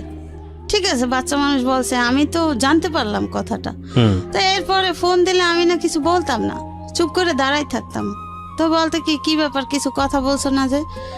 আমি বলছি কি বলবো, আপনিই বলেন, আমি শুনি, আমার কিছু বলার নাই। তো এইভাবে করতে করতে হয়তো বা সে বুঝতে পারছে যে হয়তো কোনো সমস্যা, যে কোনো কথার জবাব দেয় না। সে বলে আমাকে বলতে, তার কিছু বলার নাই। আমি ওই যতদিন চিঠি দিতাম ওই চিঠিতে বলতাম, কিছু কিছু বলতাম যে এই সমস্যা, সব সময় তো মানুষ একরকমের থাকে না, তো চেঞ্জ হওয়া তো দরকার, ছেলের দিক তো কেয়ার করা উচিত। আমি আর কত কথা শুনবো, আমি আর তোমার ঘরের কাজের লোকের মতো কাজ আমি কতদিন করব? আমি তো তোমার স্ত্রী, আমার তো একটা সম্মান আছে, আর তোমার বাড়ি আছে, ঘর আছে, টাকা আছে, পয়সা আছে, আমি কেন এমন থাকবো? আমাকে তো তোমার এইভাবে রাখা উচিত না। আমি চিঠিতে এইভাবে বলতাম, কিন্তু ফোনে আর কিছু বলতাম না। এরপরে যখন মোবাইলের যুগ আসলো, সে তো আর বাংলাদেশে আসে না। তো তার বাবা সবসময় বলতো যে তুমি আসো না কেন, আসো, বিয়ে শাদি কইরা গেছো, একটা বাচ্চা আছে, বাচ্চাও তো দেখার দরকার আছে, বা বউ রাইখা গেছো, এভাবে কি মানুষ বিদেশে থাকে? হ্যাঁ আসো, আইসা বেড়াই যাও, ঘুরে যাও, ছেলেকে দেখে যাও। হ্যাঁ এইভাবে বলতো। আর আমার শাশুড়ি ফোনে কথা বললে বলতো কি, তুই বাংলাদেশে আসবি না, তোর ওখানে কি কোনো কিছুর অভাব আছে? তুই বাংলাদেশে এসে কি করবি? তোর বাংলাদেশে আসার দরকার নাই, তোর বউ বাচ্চা ভালো আছে, আমি আছি না, তোর বাপে আছে না, তোর আসার দরকার নেই। তো এইভাবে করতে করতে সে 8-9 বছর হয়ে গেছে, সে বাংলাদেশে আসে না। 8-9 বছর? হ্যাঁ, যখনই আমি বলি কি ব্যাপার, তোমার ছেলে বড় হয়েছে, তো তুমি কবে আসবা বাংলাদেশে? তো এভাবে কি এক ছেলেই থাকবে? এটার কি কোনো ভরসা? দেখতে কি ইচ্ছা করে না? এটা কেমন জীবন? আমি এইভাবে বলতে হ্যাঁ আসবো, এই বছর না, আগামী বছর আসবো। আর যখনই ওর মার সাথে ওর বাবা বলতো আসতে, কিন্তু ওর মা বলতো আসার দরকার নেই, আসবি না তুই, আমি তোরে বলছি তুই আসবি না। তার মানে এইভাবে থাকতে থাকতে বউ একসময় চলে যাবে, বউ থাকবে না। ও ওকে। আমার শাশুড়ির চিন্তাধারা এটা। তো আমার চিন্তা হয়েছে যে আমার তো ছেলে আছে, আমি আমার সন্তান ফেলাই কোথায় যাব? আর আমার বাবার বাড়ি তো বাবা মাও অসুস্থ, বাবা নাই, আমি কার কাছে যাব? ভাবিদের কথা কেন শুনবো? তার সাথে বরং স্বামীর বাড়ি আছি, ভালোই আছি, সবাই জানে আমি ঢাকা শহরে ভালোই আছি, কিন্তু আমার ফ্যামিলিগত কিভাবে আছি, আমার অন্তরে কতটা সুখ আছে, সেটা তো আমি অন্তর জানে আর আল্লাহ জানে। তো এইভাবে করতে করতে মনে করেন এই দেখে যে আমি ফোনে কথা বলতে পারি না, হ্যাঁ ফোনে কথা বলি না। এরপরে সে আমাকে একটা মোবাইল দিবে, মোবাইলের যুগ যখন আসছে। এরপরে এখন ওর মা বলে কি যে না, মোবাইল দিবি না, তুই মোবাইল দিবি আর তুই ওই ফোনে টাকা খরচ করে বললাগে হারা রাত দিন কথা বলবি, বললাগে কথা বলার দরকার নেই। কি কথা বলবি? ফোনে কথা বলো না। তখন সে বলে কি যে ও তো ফোনে কোনো কথাই বলে না, তা আমি কি করবো? ওর সাথে তো আমার কথা বলতে ইচ্ছা করে, আমার ছেলের সাথে তো আমার কথা বলতে ইচ্ছা করে। এরপরে কি ভেবে আমাকে একটা ফোন দেয়, ওই যে কালো নোকিয়া মোবাইলগুলো যখন বের হয়েছিল, একটা ফোন সে পাঠায় দেয়। তার ওইখান থেকে একটা লোক আসে, সে ওই লোকের মাধ্যমে সিম টিম কিনা সে পাঠায় দেয়, ওকে কইরা দেয় যে আমার যে কিনতে না হয় বা ফোনটা অফ না থাকে, এভাবে কইরা। তো এভাবে করে মনে করেন আমি তখন মোবাইল চালানো বুঝি না। হ্যাঁ, তো ওই ফোনটা নিয়ে আমার ননদের মেয়ে ব্যবহার করতো। ওকে। ও ননদের মেয়ে ব্যবহার করতো বা রাত বিরাত সবসময় ওর কাছেই ফোনটা থাকতো। ম্যাক্সিমাম ভাগই যদি ওর বাবা ফোন দিত তাহলে ফোনটা রিসিভ করতো ভাগ্নি। তো ওই ফোনে মনে করেন সে মেয়ে কলেজে পড়ে, ভার্সিটিতে পড়ে, সে মেয়ে আমার ফোনে কথা বলে বিভিন্ন রকমের ছেলেদের সাথে। তা আমি তো ওগুলা আমি মনে করি ও ভাগ্নি, ওর মোবাইল নাই, ঠিক আছে, আমার তো মোবাইলের প্রয়োজন হয় না, ওর মামা ফোন দিলে তো আমাকে দিবি। তো এরপর আমাকে একদিন বকাঝকা করে ওর বাবা যে ফোনটা দিছি আমি আমার প্রয়োজনে তোমার সাথে কথা বলার জন্য, যখনই আমি রাতের বেলা ফোন দেই তখনই আমি তোমার ফোন পাই ওয়েটিং, আর ফোন পাই ভাগ্নির কাছে, কেন? আমি বলছি যে দেখো আমি তো ফোন চালাইতে পারি না, আমি তো বুঝি না, আর ফোনটা তো ওর তো ফোন নাই, ও আমার ফোনটা ও ব্যবহার করে, তাহলে সমস্যা কি? কোনো সমস্যা তো নাই, ফোন দিলে তখন তোর কাছে থাকলেও অবশ্যই আমাকে দিবে যে তুমি ফোন দিছো। তো ও ঘুমাইতো এক রুমে, আমি ঘুমাইতাম আর এক রুমে। এরপরে ওরা একদিন বলি কি যে লিসা তোমার মামা এরকম আমার রাগারাগি করছে, ফোনটা যেহেতু তোমার কাছে থাকে, থাকুক ভালো কথা, তুমি এখন থেকে আমার কাছে ঘুমাইও, আমার কাছে ঘুমাইলে তো ফোনটা তো যখন তোমার মামা ফোন দেবে তখন নাইলে আমি কথা বললাম, আর সারাক্ষণ তোমার কাছে থাকলো, কোনো সমস্যা নেই। এরপরে ভাইয়া এখন তো ফোন দিলে ঠিকই ও আমার কাছে ঘুমায়, আমার সাথে কথা বলে, কিন্তু আমি তো টের পাই যে ওই মেয়ে কথা বলে। এখন আমার তো কিছু করার নাই, যেহেতু আমি আমার স্বামী তো আর আমার অতটা কেয়ারিং না, আমি তাদের বাধ্য স্বীকারোক্তি, আমি তাদের কথা মতো আমার চলতে হয়। জি, ভালো কথা। এরপরে মনে করেন আস্তে আস্তে আমার শ্বশুর এক সময় অসুস্থ হয়ে যায়, সে ক্যান্সারে আক্রান্ত হয়, তার 3-4 বার করে অপারেশন হয়। এরপরে সে এখন বলতে গেলে তাকে বলা হয় যে তোমার বাবা অসুস্থ, তুমি আসো, যে বাবাও রিকোয়েস্ট করে কিন্তু সে আসে না, কিন্তু তার মা তাকে পারমিশন দিচ্ছে না যে সে আসবে। আমি বলি যে দেখো মইরা গেলে হয়তো আর কোনোদিন দেখবা না, হ্যাঁ অন্তত আইসা যাও, একবার আইসা গেলেও তো বাবারে দেখে গেলে, এরপরে মইরা গেলেও আফসোস থাকবে না, কিন্তু সে তো আফসোস করে, আসো। এদিকে ছেলেও মনে করেন 5 পাস করিয়া ফেলাইছে, 6-এ পড়ে। ওরে বাবা, সে তো বাবাকে দেখতে চায়। হ্যাঁ, ছেলে তো মনে করেন ওই যে 2.5 বছর রাইখা গেছে ছেলে, 3 সালে ওই যে মা এরকম করছে দেখে 15 দিন থাইকা চলে গেছে, তখন তো বইলে গেছে আমি আর আসবো না, যদি পারি নিয়ে যাবো বউ বাচ্চা, না তার আসবো না। হ্যাঁ, এই অবস্থা। ঠিক আছে, ভালো কথা। এখন তারে ফোনের পর ফোন করা হয়, সে আসে না, সে আসে না, না আসাতে আমাকে বলে কি যে এই তো আমি আগামী মাসের 15 তারিখ আসতেছি। আমি তো মহা খুশি, সবাই খুশি, আসতেছে, ভালো কথা। সে আসে না, না আসাতে ওদিন লাস্ট ডেট মনে করেন ডিসেম্বর মাসে, 11 সালের ডিসেম্বর মাস, তো আসার কথা, আসে নাই। এরপরে ওরে তার এক রুমের এক লোকের নাম্বার ছিল আমার কাছে, তার নাম্বার না পাইলে আমি ওই লোকের নাম্বারে কল দিতাম যে সে কোথায় আছে, কেন ফোন ধরে না, কেন ফোন দেয় না, টাকা পয়সা ঠিকমতো দেয় না, ছেলের বেতন দিতে হবে, এভাবে করে ওই লোকের মাধ্যমে মাঝে মাঝে যোগাযোগ করা হইতো। তো এখন হ্যাঁ ওর বাবার ফোনে ফোন দিতে আসি, কিন্তু ফোন বন্ধ। কি ব্যাপার? তাহলে সে আসার কথা বললো, সে কি কোনো পথে ঘাটে অ্যাক্সিডেন্ট হলো না কি হলো, একটা টেনশন না, যে তারিখ দেওয়া যে এই তারিখই সে আসতেছে। এরপরে সে আসতেছে না। এখন আমার ননদের হাজবেন্ড বলে কি যে আপনার কাছে কি অন্য কারোর নাম্বার আছে? আমি বলছি কি হ্যাঁ, তার এই রুমের একজন লোক আছে, তার নাম রশিদ, তার নাম্বার আছে, আমি তো মাঝে মাঝে তারে না পাইলে এই নাম্বারে কথা বলি, তার কাছে জিজ্ঞাসা করি, খোঁজ খবর নেই। এরপরে ঠিক আছে নাম্বারটা দেন, এই নাম্বারটা দিলাম সেই 12 সালে ফেব্রুয়ারি মাসে। আচ্ছা। সে এরপর আমার ননদের হাজবেন্ড ফোন দিল ওই লোকের কাছে ফোন দিল, তখন আমার হাজবেন্ড রুমেই আছে, একই রুমে আছে, ওই যে সে আসার কথা তারিখ দিছে, সে আসে নাই, তো না আসাতে এখন বকাঝকা করবে না, রাগ করবে না, এই জন্য সে আর ফোন ধরে নাই। ফোন না ধরাতে আমার ওই ননদের হাজব্যান্ড তো বললো কি যে ওকে বললেন যে ওর বাবা মারা গেছে, ওর আর আসতে হবে না, ও যখন খুশি তখন জানি বাংলাদেশে আসে। ওকে। হ্যাঁ, এই কথা বলার পরে সে চিৎকার দিয়ে উঠছে যে সত্যি আমার বাবা মারা গেছে। এখন আমিও তো পাশে, তখন আমি বলি কি ওই শোনেন না, আপনার ভাই কিন্তু কাঁদতে আছে, অবশ্যই আপনার ভাই রুমে আছে। ওই লোকের জিজ্ঞাসা করে, রশিদ ভাই আপনার কাছে কি ও আছে, মনির আছে? বলে হ্যাঁ আছে। আপনি না বললেন যে নাই? বলে এই যে মাত্র রুমে ঢুকছে, আপনি কথা বলতেছেন, এই কথা শুনে এসে রুমে ঢুকেই চিৎকার দিছে। বলে ঠিক আছে, ওকে বলেন, শান্ত হইতে বলেন যে ওর বাবা এখনো মুমূর্ষু অবস্থায় আছে, হয়তো বা ওর জন্য পরানরা অপেক্ষা করে, ওকে 2-1 দিনের ভিতর পাঠাই দেন।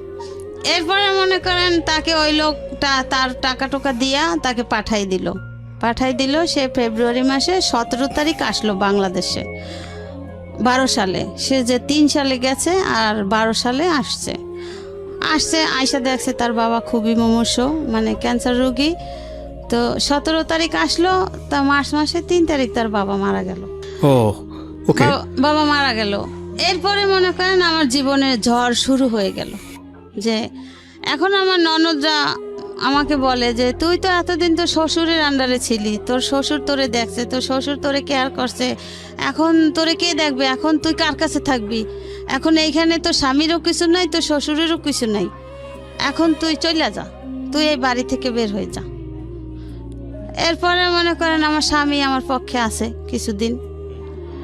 এরপরে তারা কি করলো, বলে কি যে তোর বউয়ের সাথে বিভিন্ন ছেলেদের সাথে সম্পর্ক আছে, তো মোবাইলে অনেক কথা বলে। তাই এখন আমি বলি কি যে আমি তো সহজে কারোর সাথে কথা বলি না, আর এই ফোন দিয়ে তো আপনার মেয়েরা, আপনার নাতি কথা বলতো, আমি তোর কথা বলতাম না। ঠিক আছে, খুঁজে বের করেন যে আমার সাথে কার সাথে সম্পর্ক আর আমি কোথায় যাই। আমার ছেলে যে কিবরিয়া ভাই স্কুলে যাইতো, আমি কিন্তু স্কুলে যাইতাম না, কেন আমি মনে করেন সবসময় একটু পর্দায় থাকার চেষ্টা করতাম, আর আমি 5 ওয়াক্ত নামাজ পড়তাম, আমি সহজে বাইরে বের হইতাম না। যে আমার স্বামী নাই, আমার একজনে একটা কথা বলতেই পারে, একজনে একটা কথা বইলে ফেলাইতে পারে, যেহেতু আমার ঘরের পরিস্থিতি ভালো না, আমার ঘরের মানুষই আমার পছন্দ করে না, ভালোবাসে না, তাহলে আমার তো সেইভাবে চলতে হবে। এইভাবে করতে করতে এখন মনে করেন আমার স্বামীরে এমনভাবে করে লইছে। হ্যাঁ, এরপরে আমার স্বামী বলে কি ঠিক আছে মা, অনেক বছর তো একত্র ছিল, এখন তাইলে একটা কাজ করেন, ওরে আমার ছেলে নিয়ে একটা আলাদা রুম ছাইরা দেন, আমি যতটুকু পারবো দেবো, যেমনি পারে ও চলবে ছেলে নিয়ে। এখন আমার শাশুড়ির কথা হচ্ছে যে না, আমি তো রাখবো না, আমি তো আগেই তোকে বলছি। আর আগেই তার নাকি একটা প্ল্যান ছিল যে যেহেতু আমার বাচ্চা হয়ে গেছে, এখন আমার বাচ্চাটা একটু বড় হোক, বড় হওয়ার পরে আমাকে তার ছেলের কাছ থেকে বিদায় করে দেবে। এরপরে মনে করেন এখন তো বিভিন্ন রকমের কথা, এখন আমি তো কথা জীবনেও শুনি নাই, বা কি করব। এখন আমার স্বামী পারতেছে না আমার শাশুড়ির সাথে। এখন আমার স্বামী বলে কি ঠিক আছে মা, তাহলে আমি তো বাড়িঘর করতে টাকা দিছি, তাহলে আমার কিছু টাকা দেন, আমি দেশের বাড়ি ঘর করে ওরে দেশের বাড়ি রাখি। না, তা হবেই না, তা হবে না, তাকে বিদায় করা চাই। এখন কি করলো, দেখে যে না আমার স্বামীও মোটামুটি আমার পক্ষে আছে। এরপরে আমি বলি কি দেখো, ছেলে তো বড় হয়েছে, এখন ছেলে তো আর অবুঝ না, হ্যাঁ ছেলেও বোঝে, তোমার ছেলেকে জিজ্ঞাসা করো, বা তোমার যে আত্মীয় স্বজন আছে, আশেপাশের লোক আছে, হ্যাঁ তুমি তাদের সবার কাছ থেকে খোঁজ খবর নাও আমি কোথাও গেছি কিনা। এরপরে মনে করেন এখন কোনো কিছু না পাইয়া আমার এক বোন আছে সায়দাবাদ, মাঝে মাঝে আমার ননদদেরকে নিয়ে যাইতাম, আমার এই ছেলেকে নিয়ে যাইতাম। হ্যাঁ, আমি একা কখনো যাইতাম না, বা বেশিরভাগই আমার শ্বশুর আমাকে দিয়ে আসতো, আর আবার সেই গিয়ে নিয়ে আসতো। এখন বলে কি যে ঠিক আছে, কোথাও কোনো নাই, এর বোনের সাথে সম্পর্ক আছে, বোনের হাজব্যান্ডের সাথে। আমার বোনের 2 মেয়ে কলেজে পড়ে, এখন আর এক বাচ্চা হয়েছে, এখন 3 বাচ্চা। তো এইভাবে করতে করতে কিভাবে যে কি হইলো, এরপরে আমার স্বামী বাহিরে চলে গেল। আমি অসুস্থ, এই এত বাজে টেনশনে আমি অসুস্থ হয়ে গেছি। এখন আমার স্বামী আমাকে বলে কি দেখো, এত বছর আমার বাবা ছিল, বাবার ইয়াতে তুমি থাকতে পারছো, এখন যে পরিস্থিতি, আমিও তো বাইরে চলে যাবো, তা তুমি এখানে থাকতে পারবা না, তার সাথে একটা কাজ করো, এখন তো আমার কাছে টাকা পয়সা নাই, তুমি আপাতত কিছুদিন যাইয়া তোমার বাবার বাড়ি থাকো। আমার মাও নাই, মাও মারা গেছে এর ভিতরে 10 সালে। এখন আমি বলি কি, আমি এত বছর তোমাদের বাড়িতে থাকলাম, আর এখন আমি বাপের বাড়ি যাই থাকবো, ছেলে বড় হয়েছে, ছেলে স্কুলে পড়ে, ছেলে তখন 6-এ পড়ে। তখন এখন আমি কার কাছে গিয়ে থাকবো, আর ছেলের লেখাপড়া কি হবে? বলে কি, তো ছেলে থাকুক, তুমি যাও। এবার আমি বলি কি যে ঠিক আছে, আমাকে বলে কি যেহেতু তুমি অসুস্থ, তুমি দেশে যাই একটু ঘুরে ফিরে আসো, সুস্থ হয়ে যাবা। আমি কেছি কি ঠিক আছে, তাহলে আপনিও চলেন, আপনিও গিয়ে বেড়াই আসবেন, আর আমিও দেখি যদি সুস্থ হই। ঠিক আছে, তাও থাক, ওর পরীক্ষা চলে। এখন আমাকে তারই বাড়ির এক ভাড়াটিয়া বলে কি যে তুমি কোথাও যাইও না, তোমার পিছনে বড় ষড়যন্ত্র চলে। আচ্ছা, হ্যাঁ। আমি কই কেন আপা, কি ষড়যন্ত্র? বলে তুমি যদি এই বাড়ি থেকে বের হও, এই বাড়িতে আর উঠতে পারবে না, তোমার এই বাড়ি থেকে বিদায় দেওয়ার প্ল্যান চলতেছে।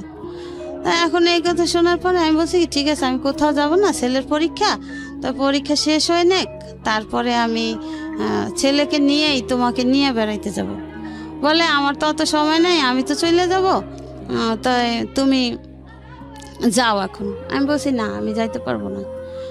এরপরে মনে করেন তারা কিতে কি করছে কি জানি না, মনে করেন আমার একেবারে আমি এত অসুস্থ, মরার অবস্থা। এখন আমার ভাইদেরকে ফোন দেয়, আপনার বোন অসুস্থ, আপনার বোনকে আইসা নেন। তা আমার ছেলের কাছে টাকা নাই, ওর বাবা মারা গেছে, ও হঠাৎ আইসা পড়ছে, হ্যাঁ, তো এখন কি করবে? এরপরে আমি যাই না, না যাওয়া তো মনে করেন এরকমের করতে করতে 1 মাস শেষ হয়ে যায়। সে যে ফেব্রুয়ারি মাসের 17 তারিখ আসছে, মার্চ মাসের 3 তারিখ তো তার বাবা মারা গেছে। এই মার্চ মাসটা সে ছিল তো এইভাবে গন্ডগোলের ভিতরে। এরপরে একদিন মার্চ মাসের লাস্ট তারিখে আমি আর সে শুয়ে আছি, আমার শাশুড়ি গিয়া বলে কি এই ওঠ, আমার হাজব্যান্ডকে বলে এই ওঠ। এখন বলে কি কেন মা, কোথায় যাব? বলছে ওঠ এদিকে। গেছে অন্য রুমে ডাইকে নিয়ে, পাসপোর্টটা ছিল তার মায়ের হাতে। বলছে তুই এখন এয়ারপোর্ট যাইয়া পাসপোর্ট ওকে করে তুই কালকের সকালের ভিতর চলে যাবি, তুই থাকতে পারবি না। আমি তো তখন থাকলে তো আমি খাবো। আমাকে থাকলে তো তুমি খাবো মানে কোথায় যাচ্ছ? কয়ে যে আমি কিছুক্ষণ পরে চলে যাচ্ছি। এই এপ্রিলের 1 তারিখ। এখন আমি তো এটা শুই না, আমি কান্নাকাটি শুরু করে দিছি। আমি কই দেখো তোমার এই পরিস্থিতি, তোমার মা বোনরা এরকমের করে, তাহলে আমি ছেলেটা নিয়ে কি করব? না জানি আমার এরা মাইরেই ফেলাইবে, আমি থাকতে পারবো না। তাহলে তুমি আমার সাথে ওয়াদা করে যাও যে তুমি আবার কবে আসবা, তুমি কবে আসতেছো?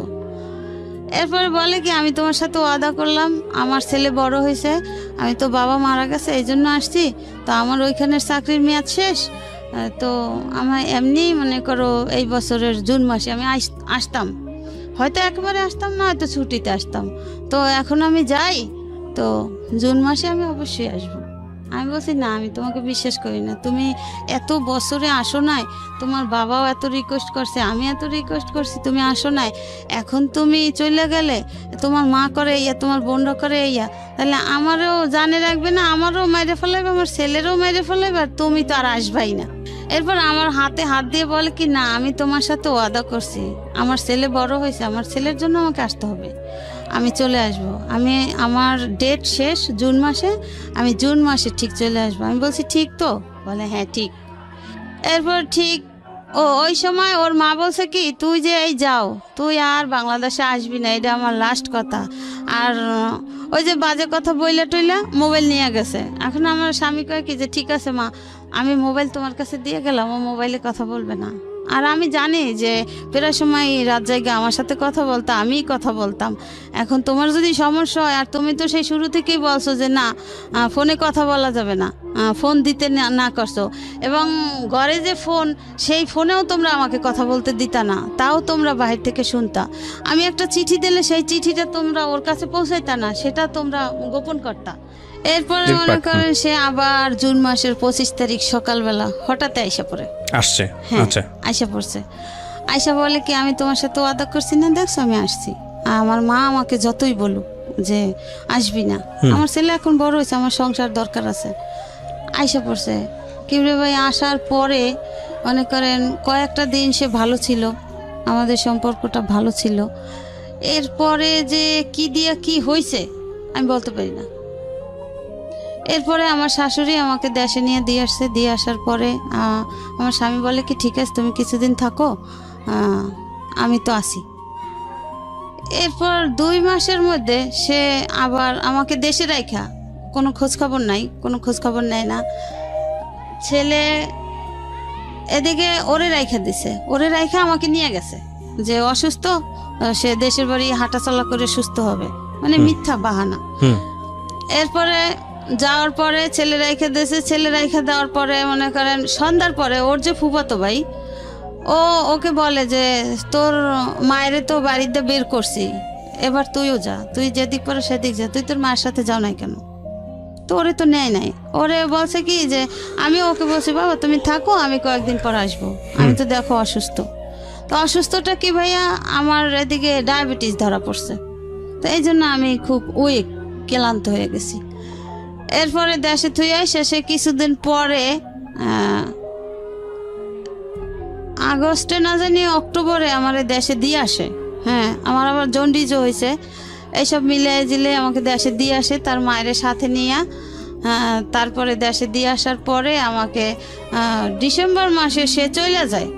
সে আমাকে যেদিন চলে যায় সেদিন আমাকে ফোন দিয়ে বলে কি যে আসসালাম তো সংসার করার জন্য, বাংলাদেশে আর থাকতে পারলাম না, আমি চলে গেলাম, তুমি ওখানেই থাকো। হ্যাঁ, এটা বললে চলে গেছে। আর তার কোনো খোঁজখবর নাই, সে কোনো খোঁজখবর নেয় না। আর কোনো ছেলেও আমার কাছে আছে। এদিকে আমার বড় ভাই ছিল, বড় ভাই মারা গেছে। বড় ভাইয়ের কাছে আমার শাশুড়ি ওর বাবারে বাহিরে পাঠাই দিয়া আমার শাশুড়ি বলে কি যে আমরা তো আপনার বোনকে আর নেব না, আপনার বোন আপনারা রাইখা দেন, আমার ছেলে বিদেশে চলে গেছে আর আসবে না। হ্যাঁ, এটা বলার পরে আমার ভাবি বলে কি ঠিক আছে যদি না নেন, যদি আপনাদের ছেলে আমার বোন নিয়ে সংসার না করে আমার ননদ দিয়ে, তাহলে তার আমরা জোর করে করাইতে পারবো না, তাহলে আপনাদের ছেলে আপনারা নিয়ে যান। বলে না, আমাদের ছেলেরও আমাদের দরকার নেই, ছেলেও ছেলের মার কাছে থাকুক। এইভাবে তো মনে করেন এতদিন গেছে। এখন আমি সবার সাথে যোগাযোগ করি, আমার সাথে কেউ যোগাযোগ করে না। সবার ফোন দিলে ফোন কাইটা দেয়, বা তখন ঘরে টিএনটির লাইন আছে, ফোন দিলে ফোন ধরে না। এরপরে মনে করেন সে চলে যায়, এই কথা বলে, আর কোনো খোঁজ খবর নাই। আমার শাশুড়ি এই কথা বলে। হ্যাঁ, এবার ঠিক আছে, আমার ভাইরা বলে কি ঠিক আছে তুই তো অসুস্থ, ঠিক আছে থাক, দেখি ও আবার বাংলাদেশে আসুক, কবে আসে। এরপরে তারা বলে কি আমার শাশুড়ি আমার বড় ভাইকে ফোন করে বলে কি যে আমার ছেলে তো আপনার বোনকে নিয়ে সংসার করবে না, আপনি আমার ছেলে ডিভোর্স দিয়ে দিয়েছে, আপনি আয়শা নিয়ে যান। তখন আপনার ছেলে কোন ক্লাসে পড়ে? আমার ছেলে তখন 6-এ প্রথম সেমিস্টার পরীক্ষা দিছে। আচ্ছা, সে 12 সালে। ওকে। হ্যাঁ, এরপরে মনে করেন আমার ভাই কয় এটা কি ধরনের কথা? এটা ফোন করে কে ফোন করে বলছে? আমার শাশুড়ি। শাশুড়ি ফোন করে বলছে? হ্যাঁ, ওর দাদি। ওকে। আর আমার স্বামী তো সেই ডিসেম্বর মাসের তারিখটা আমার মনে নাই, সে ফোন করে বলছে যে আসসালাম থাকতে, আর থাকতে পারলাম না মা বোনের জ্বালায়, তুমি ওভাবে থাকো আর আমি চলে গেলাম, আমার জীবনে সুখ নেই। এই কথা বললে সে মানে বাহিরে গিয়ে আমাকে ফোনটা দিছিল, বাংলাদেশে থেকে আর ফোন টোন দেয় নাই। তো এইভাবে গেছে, এইভাবে করতে করতে এখন আমি শুনি কি যে আমার শাশুড়ি আমার স্বামীকে বিয়ে করাবে, মেয়ে দেখতেছে। ডিভোর্সটা হয়ে গেছে? না, এর ভিতরে আমি কোনো কাগজপত্র কিছুই পাই নাই। আচ্ছা। তো আমার এদিকে আমার এক খালাতো ভাসুর আছে, এই মিরপুরে বাড়ি, সে একজন লয়ার। তার সাথে আমি কথা বলছি, প্রায় সময় কথা বলছি ভাইয়া এই ব্যাপার, এখন আমি কি করতে পারি? বলছে দেখো তোমারে তো তোমার শ্বশুর পছন্দ করে আনছে, সে তো মারা গেছে, আর যেহেতু তোমার শাশুড়ি, এখন বাড়িটা হয়েছে তোমার শাশুড়ির, ঢাকার এই বাড়িটা আমার শাশুড়ির, এখন তোমার শাশুড়ি তোমাকে পছন্দ করে না, আর আমরা জানি যে আগেও তোমাকে পছন্দ করতো না, এখন তোমার উপরে অত্যাচারের মাত্রাটা খুবই বাইরে গেছে, এখন তোমার স্বামীও নাই, তুমি এখানে এসে কি করবা? হ্যাঁ, তার সাথে থাকো, দেখো কবে আসে বাংলাদেশে, ও আসলে তুমি আসতে পারো, কিন্তু এখন তোমার স্বামীও নাই, শ্বশুরও নাই, তুমি কার আশ্বাসে আসবা? কিন্তু সে তোমাকে রাখতে চায় না, তার ঘরে সে তোমাকে থাকতে দিবে না। ও এর ভিতরে একটা জটিল কথা রেখে গেছি ভাইয়া, কথা হয়েছে আমার শাশুড়ি আমার সাথে একে তো আমাকে পছন্দ করতো না, ঠিক আছে, আরও মনে করেন আমার যে কয়েকটা ননদ আছে বড় বড়, হ্যাঁ, ওরা না মনে করেন বিভিন্ন রকমের ছেলেদের ঘরে আইনা আড্ডা দিত। তো ওগুলো আমি পছন্দ করতাম না, তাই আমার রুমে পর্যন্ত নিয়ে যাইতো।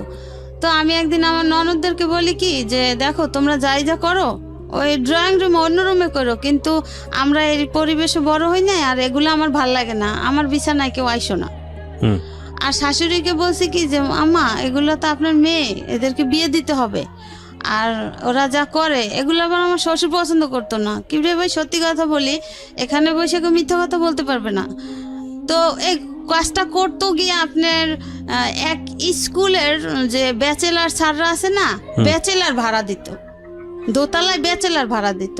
তো রাতের বেলা তারা টিভি ছাইরা, টিভির ড্রয়িং রুম আছে না, ওই রুমে বসে আড্ডা গল্প গুজব করতো।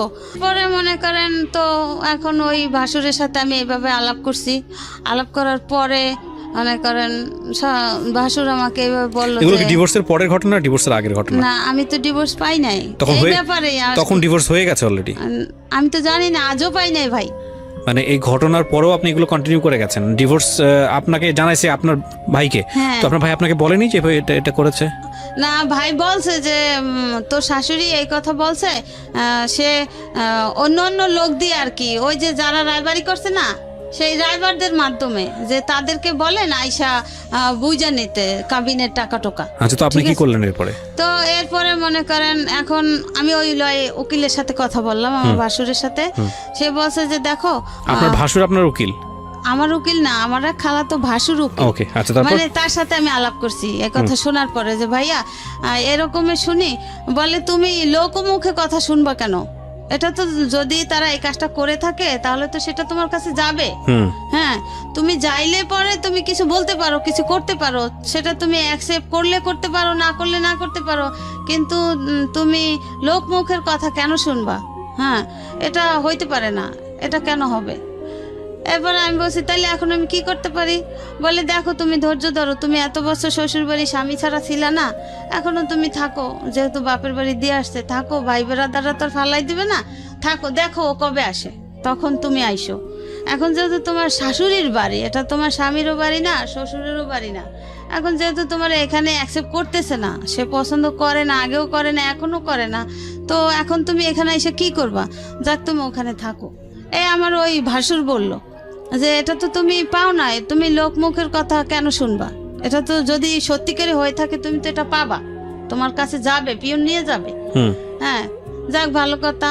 এরপরে সে 15 সালে আসছে, আমার স্বামী 15 সালে আসছে, সেই 12 সালে যাইয়া আবার 15 সালে আসছে। আসার পরে আমি মনে করেন লোকের কাছে শুই না, আমি ছেলেকে নিয়ে আয়সা করছি।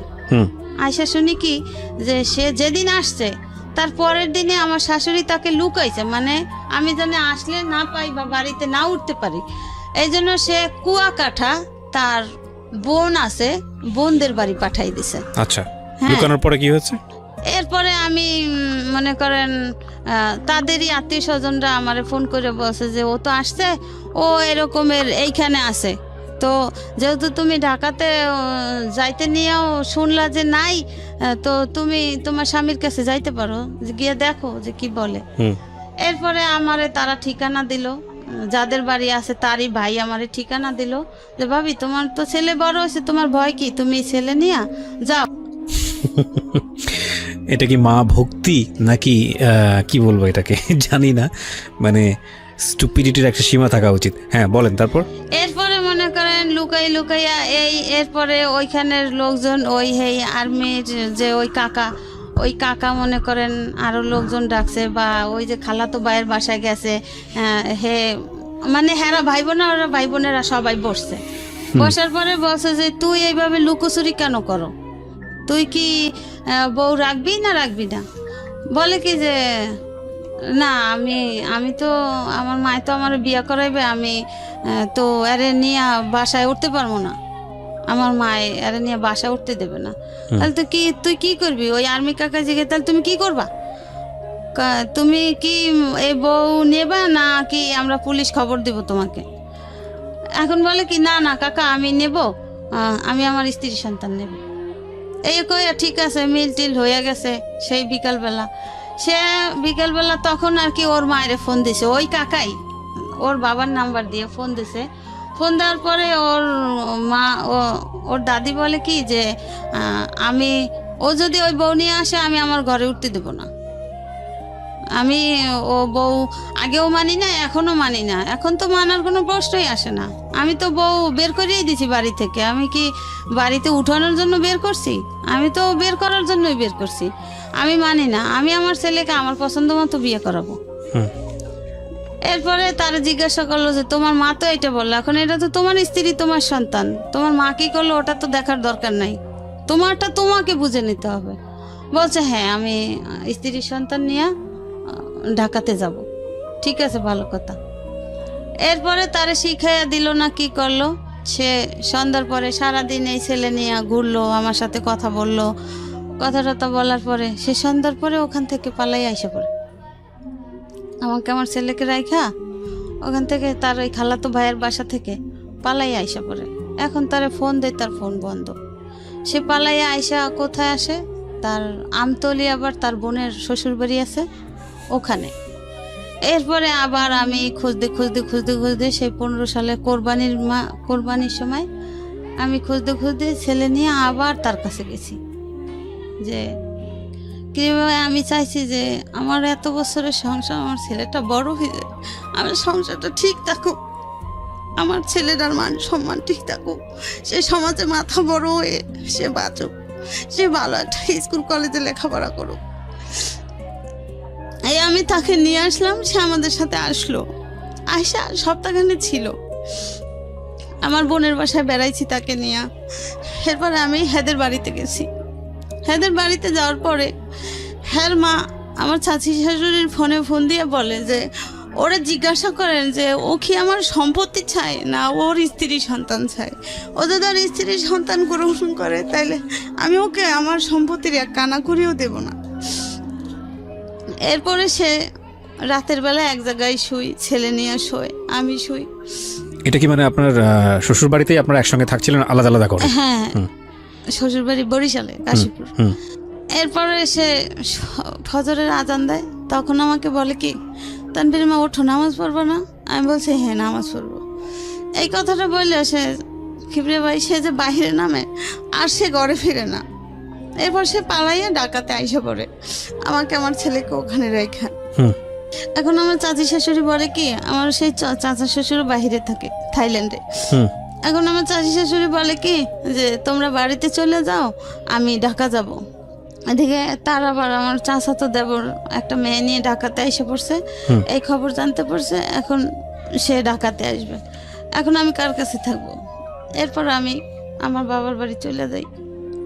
যাওয়ার পরে মানে সপ্তাহখানে পরে আমাকে একজনে ফোন দিয়ে বলে কি যে তুমি দেশে আছো, তোমার স্বামী বিয়ে করে বউ নিয়ে আসছে।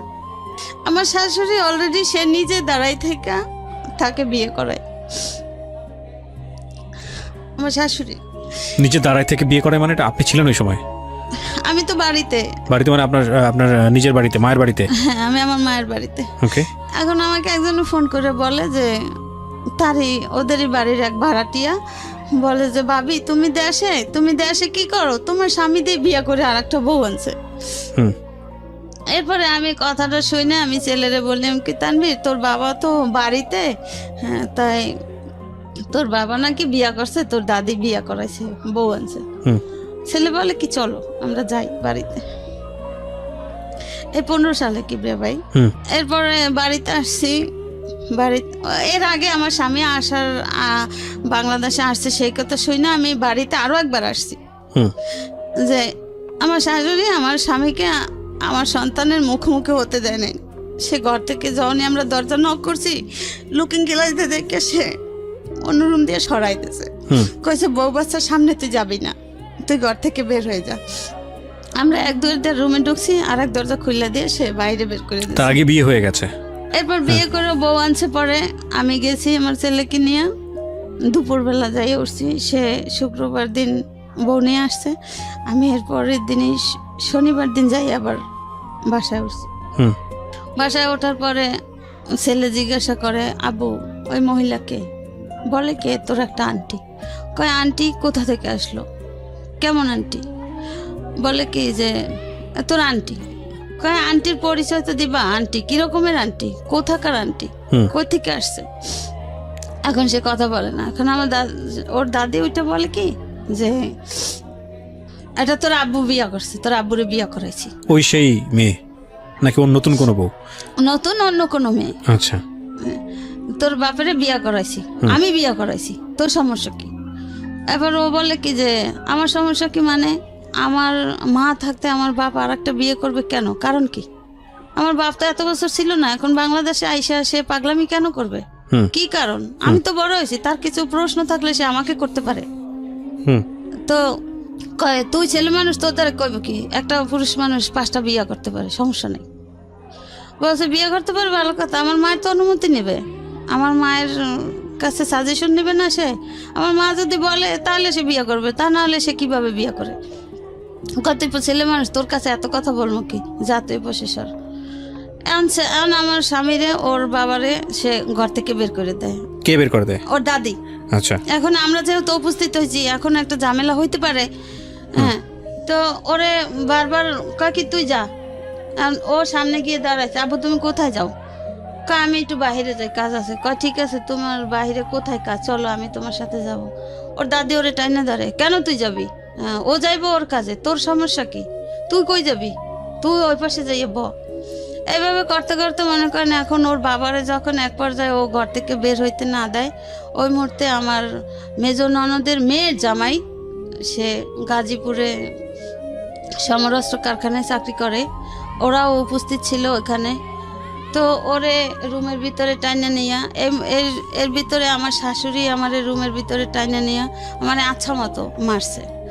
এরপরে ওই তার মেয়ের নাতি জামাই ওরে ঘুষিয়েতে ঘুষিয়েতে ওরে বিছানার উপরে বেউস করে ফেলাইছে। এভাবে মারধর করিয়া রুমের ভিতরে তালা মেরে দিয়া তারা থানায় যাইয়ে পুলিশ নিয়ে আসছে। পুলিশ নিয়ে আসছে কি কি সমস্যা, কি প্রমাণ, কি অবস্থা, কেন পুলিশ? বলে কি যে আমরা এই বউ সাইডে দিছি, এরপর বউ আইয়া জ্বালাতন করে, আমাদের বউ আইয়া আমাকে ডিস্টার্ব করে। এরপরে এলাকার লোকজনও কিছু কিছু আসছে, আইসা আমারে জিজ্ঞাসা করছে। এবার আমি বলছি যে কাকা এই ব্যাপার, আমার এরকমের অসুস্থ ছিলাম, আমার দেশে দিয়ে আসছে, আমার শ্বশুর মারা যাওয়ার পরে, আপনারা তো সবই জানেন এলাকার লোক। তো এখন আমি আসছি, আমি আরও 2বার আসছি, তখনও আমার ঘরে উঠতে দেয় না আমার শাশুড়ি। আমার স্বামী লুকায়ে লুকায়ে গেছে, আমি এইভাবে তারে খুঁজে খুঁজে আনছি, এখন সে আইসা বিয়া করছে। হ্যাঁ, এখন আমার সাথে এরকমের হয়েছে। তোমার সাথে কি কোনো ডিভোর্স হয়েছে? আমি বলছি না কাকা, আমি এরকমের কোনো প্রমাণ, কোনো কাগজ আমি পাই নাই। বলছে কত বছর? আমি বলছি এই যে তানবীরের দাদা মারা যাওয়ার পর থেকে 12 সাল থেকে এই ঘটনা। তো এরপরে এরা জিজ্ঞাসা করছে, পুলিশ জানছে, পুলিশেরা জিজ্ঞাসা করছে যে আপনারা কি ডিভোর্স দিয়েছেন, তাহলে তার কাগজ কই? কাগজ দেন, আপনাদের কাছে কি কাগজ আছে? আমাকে জিজ্ঞাসা করছে আপনি কি এরকম কোনো কাগজ পাইছেন? আমি বলছি জি না স্যার, আমার স্বামী যাওয়ার সময় আমাকে এই কথা বলে গেছে, এরপর আর তার সাথে আমার কোনো যোগাযোগ নাই, সে আমাকে কোনো খোঁজ খবর নেয় নাই। এখন আমি আসছি, তারা আমার সাথে এরকম ব্যবহার করতেছে। এরপরে তারা কি একটা কাগজ দেখাইলো, দেখানোর পরে ওই পুলিশরাই বলতেছে যে আপনারা যে ডিভোর্স করছেন এখানে তো মেয়ের সিগনেচার থাকবে, তারপরে মেয়ের দেনা পাওনা কি আপনারা শোধ করছেন? আমার শাশুড়ি বলে কি যে তারে সাচ্ছি, সে নেয় নাই। এরপরে একজন মুরব্বী কথা আমারে বলল। এরপরে আমি একজন লোক নিয়ে আমি দক্ষিণখান থানায় গেলাম। দক্ষিণখান থানায় যাওয়ার পরে ঘটনা বললাম যে স্যার এই ঘটনা। তো একজন ওসি কেস লিখতে নিয়ে অর্ধেক লেখছে স্যার ভাইয়া, লেখার পরে তার একটা ফোন আসছে, সে কাগজটা ছিঁড়ে ফালাই দিছে সঙ্গে সঙ্গে। হ্যাঁ, সে ওই যে লেখছে যতটুকু আমার শিকার অব্দি আমার মুখের জবান, সে ওই কাগজটা ফালাই দিছে। এখন সে আর আমাকে কিছু জিজ্ঞাসাও করে না, আর কিছু লেখেও না। এখন আমি অনেক সময় বসে আছি পর আমি যাকে নিয়ে গেছি সে আবার আমার ইশারা দিয়ে ডাকছে, বলছে কি ব্যাপার, তুমি কাগজটা এখনো আনতে পারো নাই? আমি বলছি ভাইয়া উনি তো কাগজটা লিখতেছে না, উনি কাগজটা লিখতেছিল, একটা ফোন আসছে, উনি কাগজটা ছিঁড়ে ফালাই দিছে, এরপর তো আমাকে কিছু জিজ্ঞাসা করে না, লেখাও না। এরপর ওই লোক গেছে যে এ মহিলার কি খবর, কি কি অবস্থা, মহিলা কতক্ষণ যাবত আইসা বসে আছে। এরপর ওই দারোগা না ওসি সে বলছে যে এ মহিলার অন্য রুমে পাঠাই দেন, এখানে আমি কিছু করতে পারবো না, এটা আমি করি না, এই এলাকাটা আমি করি না। এরপরে অন্য রুমে গেলাম, অন্য রুমেও জিজ্ঞাসাবাদ করার পরে আমার নামটা যখন জিজ্ঞাসা করলো, আমি যখন ঠিকানাটা বললাম, সেও অফ হয়ে গেছে, সেও আর কিছু বলে না। এরপরে আমি কই কি ব্যাপার ভাই, আমি কি বসে থাকবো? এরপর কিছুক্ষণ পর আবার ওই লোক, কি ব্যাপার আপনার কাজ হয় নাই? আমি বলছি না, উনি তো কিছু বলে না, উনি তো কিছু করতেছে না। এরপরে ওই লোক জিজ্ঞাসা করলো যে কি ব্যাপার, কি সমস্যা? বলছে না এখানে কিছু হবে না, এর কোর্টে যাইতে হবে। তখন ডিসেম্বর মাস, এর কোর্টে যাইতে হবে। তা কোর্টে কিভাবে যাব? কোর্টে কেন? যে এর মীমাংসা হইতে হলে তার কোর্টে যাইতে হবে, কারণ আমার সাথে তো, আমি তো ছেলে নিয়ে গেছি, আমার সাথে তো আর কেউ নাই, আর আমি এখন কোর্টে কিভাবে যাব? এরপরে যাই হোক, এদিকে আমার ছোট ননদের হাজব্যান্ড আমার ফোনে ফোনে বলতো যে ভাবি তুমি ওই জায়গায় যাও, ওই জায়গায় যাও।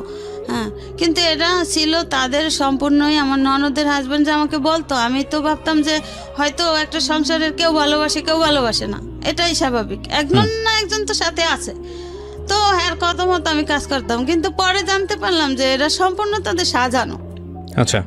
এরপরে মনে করেন এই যে গেলাম, মাইটের খাইয়া আর কিছু করতে পারলাম না।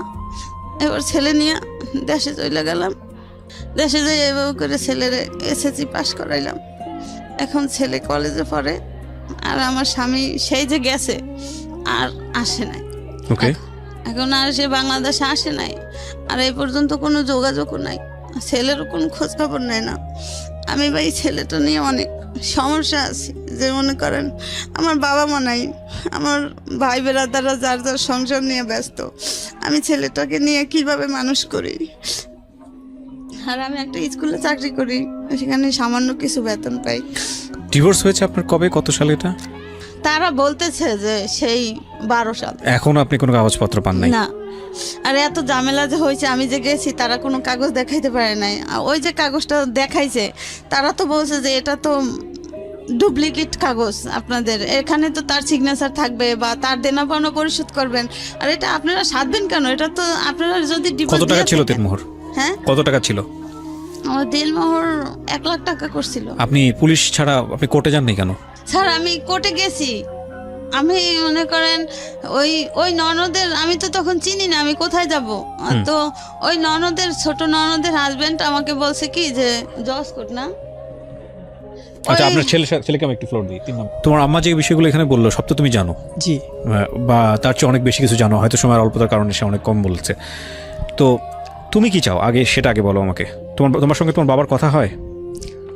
আমি আমার বাবার সাথে অনেকবার কন্ট্যাক্ট করার চেষ্টা করছি, বাট আমি করতে পারি নাই। আমার বাবাও করে নাই, আমার ফ্যামিলিরাও আমার সাথে করতে দেয় নাই। আচ্ছা, তুমি তোমার বাবার সঙ্গে, তোমার বাবার এখন কি আছে, মানে উনি কি বাংলাদেশে থাকেন নাকি দেশের বাইরে থাকে? আমার বাবা এখন বাহিরে আছে, এটা জানি। আর ওনার যে সেকেন্ড ফ্যামিলি, ওনারা কি বাংলাদেশে? আমার বাবাকে যে সেকেন্ড যে বিয়ে করাইছিল তারা, সেই বউ আমি যতটা শুনেছি যে সে এখন পর্যন্ত যে ঈদের সময় যে গেছে, ওই যে গতবার ঈদে যে গেছে, এখন পর্যন্ত আসে নাই। এই ঈদে তার নাকি 1 বছর হয়ে গেছে যে যাকে বিয়ে করাইছে আর কি নতুন, উনি যে গেছে। বাট আমি চাই যে আমার বাবা মা যাতে আবার একত্রিত হয়। আমার একজন ফুফা আছে,